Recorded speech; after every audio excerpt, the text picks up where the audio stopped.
السلام علیکم ورحمۃ اللہ وبرکاتہ۔ حج کا لفظی معنی قصد یعنی ارادہ کرنا، اصطلاح میں شریعت کے مقرر کردہ دنوں میں مخصوص مقامات پر حاضر ہو کر مقررہ عبادات کی ادائیگی کو حج کہتے ہیں۔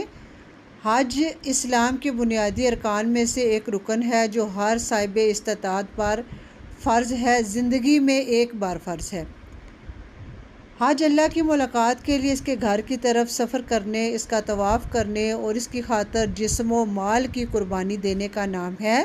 یہ اللہ سے محبت کی نشانی اور اس کا اظہار ہے۔ حضرت ابراہیم علیہ السلام اور حضرت اسماعیل علیہ السلام کے ہاتھوں تعمیر کعبہ کے بعد اللہ تعالیٰ نے حضرت ابراہیم علیہ السلام کو حکم دیا۔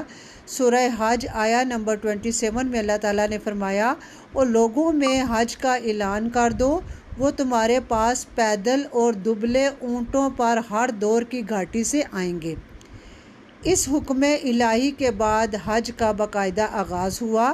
اللہ تعالیٰ نے اپنے دوست حضرت ابراہیم علیہ السلام، ان کی بیوی حضرت ہاجرہ علیہ السلام اور ان کے بیٹے حضرت اسماعیل علیہ السلام کے بعض مخلصانہ اعمال کو قیامت تک کے لیے مناسک حج میں شامل کر دیا۔ اللہ تعالیٰ پر ایمان لانے کے بعد سب سے افضل عمل جو ہے وہ حج ہے۔ حج کا ثواب جہاد کے برابر ہے۔ حج و عمرہ کرنے والوں کی دعائیں قبول ہوتی ہیں۔ حضرت عمر رضی اللہ عنہ سے روایت ہے کہ آپ صلی اللہ علیہ وسلم نے فرمایا، غازی فی سبیل اللہ حج اور عمرہ ادا کرنے والے اللہ تعالیٰ کے مہمان ہیں۔ اللہ تعالیٰ نے ان کو بلایا اور انہوں نے حکم کی تعمیل کی اور انہوں نے اللہ سے مانگا تو اللہ نے ان کو عطا فرمایا۔ حضرت ابو ہریرہ سے روایت ہے کہ رسول اللہ صلی اللہ علیہ وسلم نے فرمایا، عمرہ ان تمام گناہوں کا کفارہ ہے جو موجودہ اور گزشتہ عمرہ کے درمیان سرزد ہوں، اور حج مبرور کا بدلہ جنت کے سوا کچھ نہیں۔ حج مبرور وہ حج ہے جسے خالص نیت کے ساتھ اللہ تعالیٰ کی رضا حاصل کرنے کے لیے کیا جائے۔